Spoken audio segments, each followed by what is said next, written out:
cosmic energy. The religion is the solution for the things happening all around the world. Jihad does not mean any war fought by any Muslim. Jihad basically means to strive to struggle. The Hindus and the Muslims will be united. He is not cosmic energy, he is more superior than that. Quran gives you the solution to the problems of humankind, not that you shall despise each other. That according to Japan, India will be the superpower of the world. We will be a superpower, will be far superior to the Americans.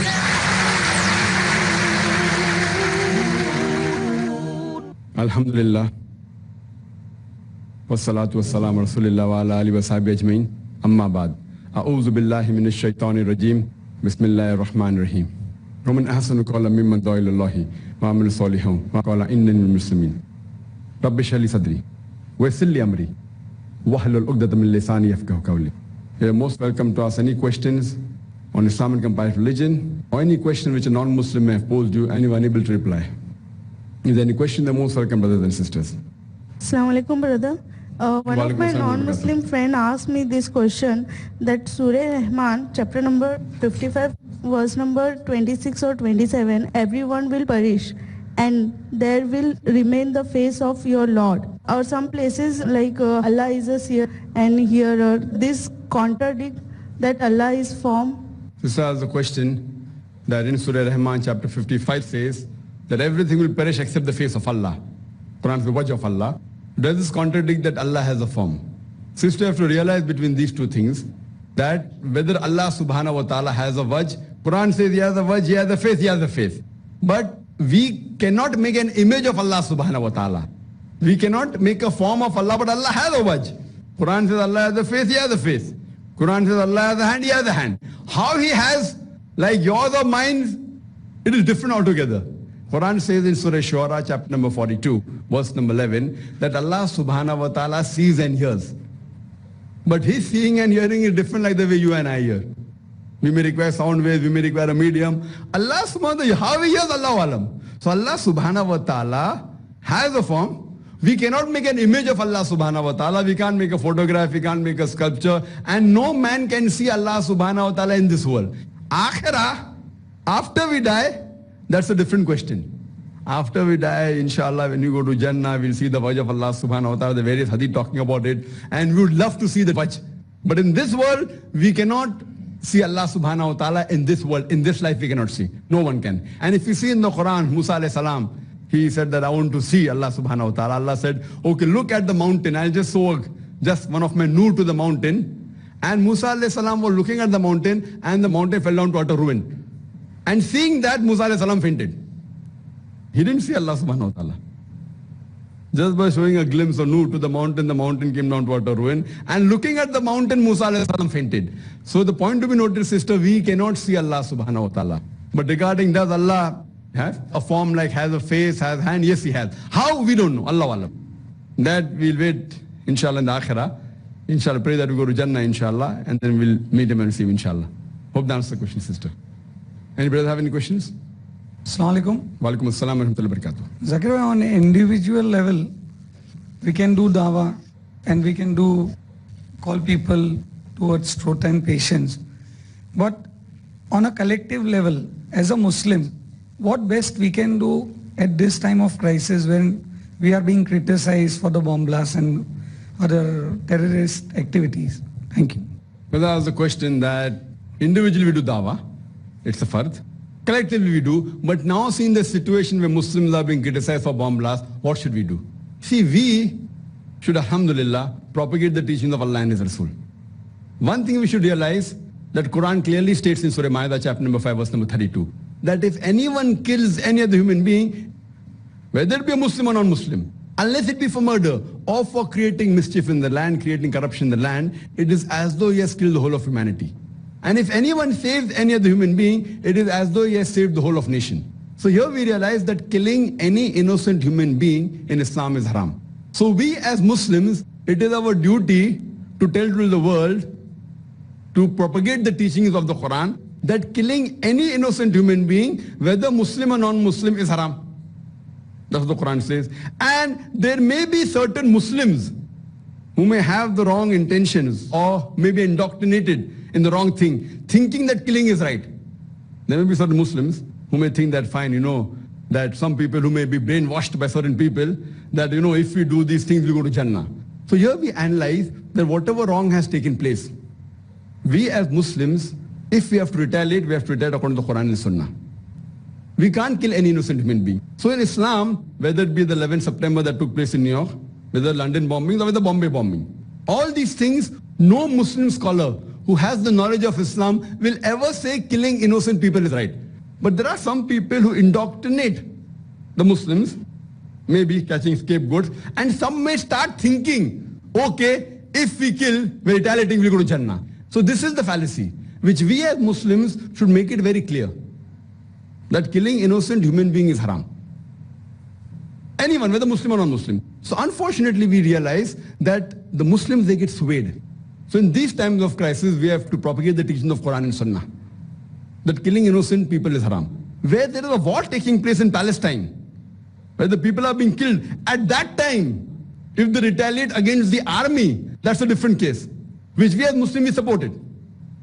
Suppose the Israeli government is attacking Palestine, and hundreds of people are being killed every day, thousands are being killed, and then if we retaliate against the army there, that's a different case. But if something is happening there in Palestine, and if we do something here, kill innocent people, it's haram in Islam. So those people who are responsible for attacking a family like they're doing in Israel and killing, and then if we retaliate, whether with stones or whatever thing we want to do, whatever we have got, that is accepted in Islam. But killing innocent people, all these things, whether 11th September that took place in New York, whether the London bombing, whether Bombay, all is haram. But at the same time, we even condemn what's happened in Afghanistan.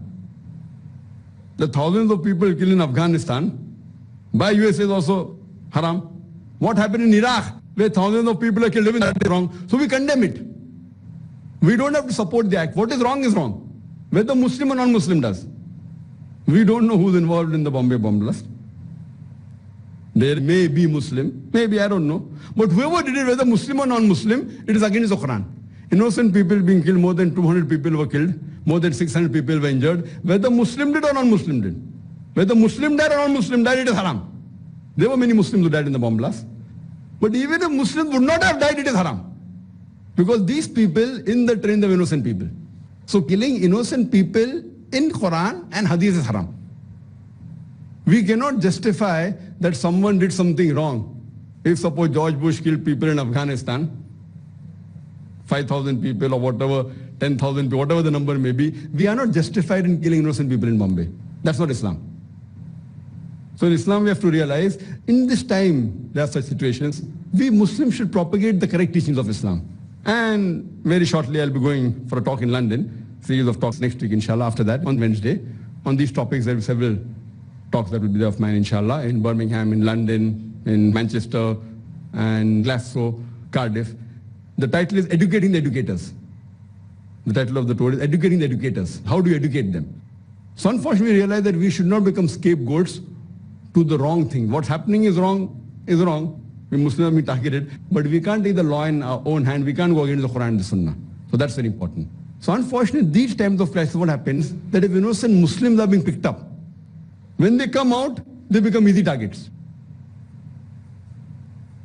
So we realize that if suppose some innocent Muslims are being picked up, we should realize that we should only follow Quran and Sunnah. Whatever the Quran and Sunnah has given us guidance, how we should lead our life, is the lifestyle of His Rasul. The way Allah and Rasul have told us, that's our lifestyle. So we should realize that in this time of crisis, there are things that happen, something right, something wrong. But we should not support any Muslim who is doing anything against Islam, against the Quran and Sunnah. And neither should we be led by wrong people saying this is the act of a Muslim. No true Muslim, see a person, there are people with Muslim names who have done crimes. But true Muslim is a person who follows Quran and Sunnah, who submits will to Allah subhanahu wa ta'ala. A person who is a practicing Muslim will never do this act. Or maybe he's been misguided if someone has done some act, maybe in some part of the world, it's not proven whether 11th September was done by Muslims or not. But even if we get proved by some Muslim as some act, surely Islam doesn't justify killing of innocent people. Hope that answers the question. Any sister have any questions? Assalamu alaikum. Walaikum assalam wa barakatuh. Brother, this is with reference to a history book by the Oxford Press. The first chapter, which we follow in our school also. First chapter is on Jesus Christ. The second chapter is on Muhammad sallallahu alaihi wasallam. And brother, that the teachings of Muhammad were later written down by his followers in a book called Quran. So don't you think a wrong picture is given? They've tried to make Islam and Christianity on the same footing. And my second part would be of the question regarding animation. Can we use animations to make children know the stories of the prophets? Because animation is very famous and children enjoy. And through that we could portray the true picture of Islam. Sister, there's two questions. The first question is that in the books of history by Oxford, including one of the books taught in a school, that in one of the chapters, chapter number 2 on the lifestyle of Prophet Muhammad Sallallahu Alaihi Wasallam, it's mentioned that the lifestyle and the teaching of Muhammad Sallallahu Alaihi Wasallam, the way he lives, written in a book by the name Quran. So shouldn't we object to it? Sister, you realize that if books are written by non-Muslims write books, and if it comes in the syllabus, there are chances that little bit here and there, it may not be exact. We should try and find out whether what is the intention is important. If the intention is to malign Islam, we have to object. Sometimes, some people, out of ignorance, they may say something which is wrong. Surely the lifestyle of Muhammad Sallallahu Alaihi Wasallam is not mentioned in the Quran. Yes, regarding teachings of Muhammad Sallallahu Alaihi Wasallam, yes, Muhammad Sallallahu Alaihi Wasallam taught the Quran, so in part way it is right. But what should be the hadith? The sayings of Muhammad Sallallahu Alaihi Wasallam and his lifestyle is mentioned in the hadith and the sunnah. But if someone says, this is the teaching of Muhammad Sallallahu Alaihi Wasallam, or for example, someone says that Zakir teaches the Quran. So what Zakir teaches in the Quran, it is not that I wrote the Quran. So in that context, if we take that the teachings of Zakir are there in the Quran, yes, alhamdulillah, I propagate the Quran. So in that context, it is right. What I teach is there in the Quran. But if someone says that Prophet Muhammad Sallallahu Alaihi Wasallam wrote the Quran, it is wrong. If someone insinuates Zakir wrote the Quran, it is totally falsehood. So depending upon the context is important. So here we realize that many non-Muslims are not aware of the teachings of Islam, and they may make mistakes while writing books. For example, when we pick up the syllabus of the CBSE or the government syllabus in our school, we see to it that the teachers are told about these points. And when they teach, they specify that this is the correct thing. That the Quran is the word of God, word of Allah subhanahu wa ta'ala, and Muhammad Sallallahu Alaihi Wasallam followed the Quran, he preached the Quran. But regarding his lifestyle, it is mentioned in the hadith. Muhammad Sallallahu Alaihi Wasallam by name is only mentioned 5 times in the Quran. The name of his wife is not there in the Quran. Name of his daughter is not there in the Quran. So here we analyze, yes, there are many incidences talking, but regarding the seerah of the Prophet, it is there in the seerah, in the sunnah, in the hadith. So when we Muslims, when we teach these books in our school, we should see to it that we should rectify it and then teach it. And if there's a great blunder, and if it's a syllabus prescribed by the government, it is important that we get it to the notice of the education ministry and tell them that this is false. And there were some things that were, I think in the last week paper, there was something which is mentioned in the syllabus, which was wrong, and people objected and they removed it. Sometimes they'll be against Islam, whether against the Indian history. I think, if I'm not mistaken, in one of the books it was mentioned that Bhagat Singh was a terrorist, if I'm not mistaken. And people took objection that Bhagat Singh was a terrorist. And they saw to it that then they're doing inquiry. How did this come in the text? It was one of the books of the NCRT. NCRT is the national curriculum which is passed by the government. So maybe even though these books go under scrutiny. So if there's a grave mistake, if it's a minor thing, done in ignorance, etc., we should overlook it. But if it's a gross error, then we should rectify it. We should be to the ministry. But even these minor errors in the textbook that are there, when we're teaching our children in the Muslim school, we should rectify it. And it should be brought to the notice of the teachers so that when they are teaching, they per se should take care of it.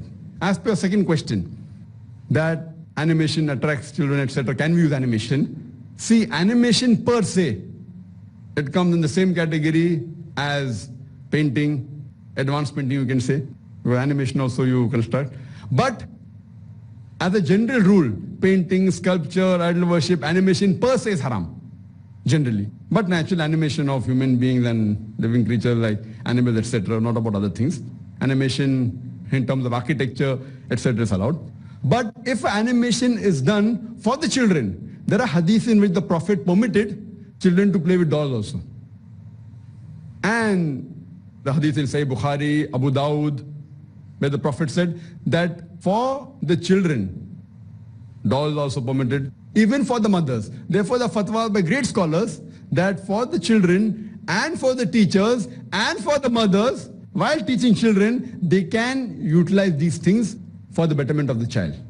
So in the same context, the animation is not mentioned in the hadith, is talking about picture and doll. So same way, if you extend it, I would say that if the animation is used for the children, see to it that the animation gets them closer to Allah subhanahu wa ta'ala. It should not be animation of violence, teaching them wrong things. Like many animation that you see, you feel it's harmless. Tom and Jerry, harmless. So people come and tell me, mera bacha sirf Tom and Jerry dekhta hai. I said, fine. What is wrong in Tom and Jerry?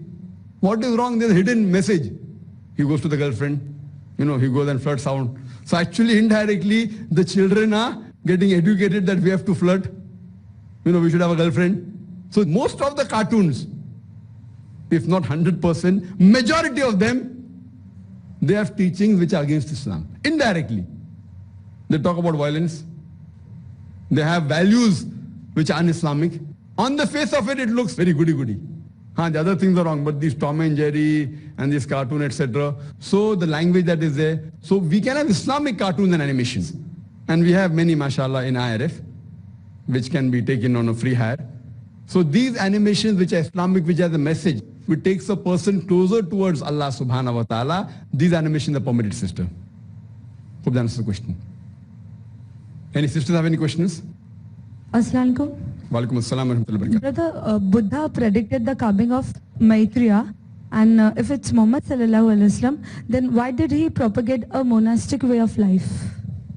Sister has a question that if Buddha spoke about Maitreya, Muhammad sallallahu alaihi wasallam, why did he propagate a life of monasticism? Why did he say that he should completely leave the world, etc.? Sister, first thing to be noted is that we do not consider, there's no verse in the Quran, the Hadith saying that Buddha was a prophet of God. Maybe he was, maybe he was not. There are some people who say that Kapil Vastu is similar to the thing mentioned in the Quran, Zulkifl. There are theories, but you can't say for sure. So one thing you realize that if someone speaks, for example, if certain religious scriptures speak about the coming of Muhammad sallallahu alaihi wasallam, that does not mean that we agree with everything mentioned in that scripture. Since that scripture is considered to be the word of God by the followers of that scripture, what we say, we follow the verse of the Quran in Surah Al-Imran chapter 3, verse number 64, which says, "Ta'alaw ila kalmatin sawa'in bainana wa bainakum." Come to common terms as between us and you. So we are following the commonalities. So if any scripture says something, if it matches with the Quran, we tell him that since you believe that scripture is the word of God, we don't believe it to be the word of God. At least follow this portion. At least follow what is common. If you believe in 10 points, I believe in 10 points, the 5 points are common. Let us agree, let us follow these 5 points strictly. So based on this philosophy of the Quran that come to common terms as us and you, we say because Buddha prophesied the coming of Maitri. And if the Buddhists believe in the teachings of Buddha, then you also have to believe in the teachings of Muhammad sallallahu alaihi wasallam. That doesn't mean we agree with everything what Buddha said. Similarly, when we quote the Bible, and we say Isa alayhi salam said so and so thing. Isa alayhi salam said Muhammad sallallahu alaihi wasallam will come. So we believe in Isa alayhi salam. Why? Because the Quran says, not because the Bible says. So whatever teachings that are there in the Bible of Jesus Christ, peace be upon him, if it matches with Quran and Sahih Hadith, we have no objection in agreeing to follow those teachings. But if there are certain teachings mentioned in the Bible which is against the Quran, we don't believe in that. Bible says that the Prophet did incest, which we can't believe. Lut alayhi salam, the Bible says they did incest. We can't believe that prophets of God did this. So what we say, that which is against the Quran Hadith, we don't agree with. Similarly with Buddhism, what matches with Quran Hadith we agree. That doesn't mean just because Buddha prophesies the coming of Muhammad sallallahu alaihi wasallam, that means we believe in all the teaching. Many things that Buddha said is right. So if you see my tape on Muhammad sallallahu alaihi wasallam Buddhist scripture, there are spoken about the teaching of Buddhism also. Hope that answers the question, sister. Any brother have any questions? Okay, brother. Assalamu alaikum. Walaikum assalam wa rahmatullahi wa barakatuh. Is there any verse in Quran with the moon and the sun is anything related to the man? Means that if a solar eclipse occurs, we should not go out or something. So that was the question, that is there anything in Islam regarding solar eclipse occurs, we should not go out, etc. Yes, there are various hadith talking about the eclipses. And once when there was a solar eclipse, people said, and that time the son of Muhammad sallallahu alaihi wasallam, Ibrahim, he expired. So people said, oh, this, what has happened? Because Prophet's son expired, the solar eclipse took place. So then the Prophet said, the sun and the moon are the sign of Allah subhanahu wa ta'ala. Quran says that in several places. Sun and the moon are the sign of Allah subhanahu wa ta'ala. It does not get eclipsed because of some people. So he clarified that the eclipse is a sign of Allah subhanahu wa ta'ala. And regarding, there are hadiths that talk that we should offer 2 rakah salah of eclipse is there. It's not a fard, there's a sunnah that when eclipse is there, Muslims offer 2 rakat. And there are hadiths, for example, that we should take care. Like we know that today science tells us that if a solar eclipse takes place, if you look directly with our naked eyes, it will cause damage to your eyes. So these precautions are there. But as Muslims, we should offer 2 rakat salah for eclipse. That's what is the sunnah. Hope that answers the question. Any brothers? Yes, brother. Assalamu alaikum wa rahmatullahi wa barakatuh. Walaikum assalam wa rahmatullahi wa barakatuh. Brother, the question is on Sikhism. Even the Sikh follows hijab kind of thing in their dressing. The way they don't do idol worship. I mean, as far as Surah Asr is concerned, you mentioned some time ago. So, I mean, if these are the only criteria, you do righteous deeds, you follow proper, and in some of the tapes you have also said that the Sikhism were quietly, impressed by the Muslim way. So is it, okay to the people who have come after Nabi Sallallahu Alaihi Wasallam and then they have just maybe a group of people or a leader, then they will go to Jannah or they may go to Jannah? Apart from, there is one part which I missed in the first question.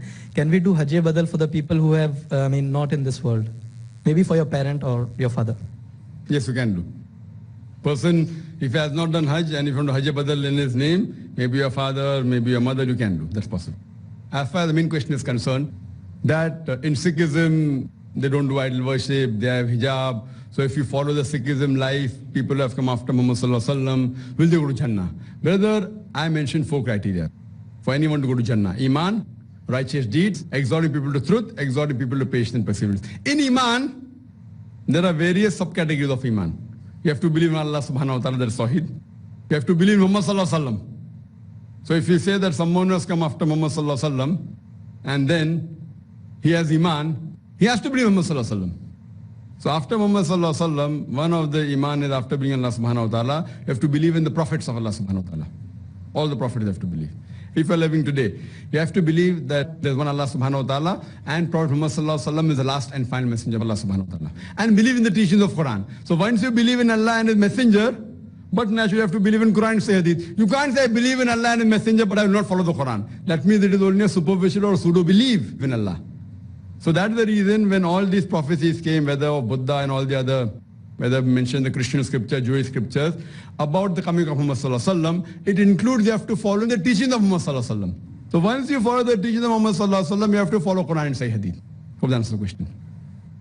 وآخر دعوانا الحمد لله رب العالمين. يا رب إنك أنت السلام منك السلام إليك السلام فيا رب إنك أنت السلام منك السلام إليك السلام لأمرك يرجع أمر الأنام بين يديك قلوب الأنام لأمرك يرجع أمر الأنام بين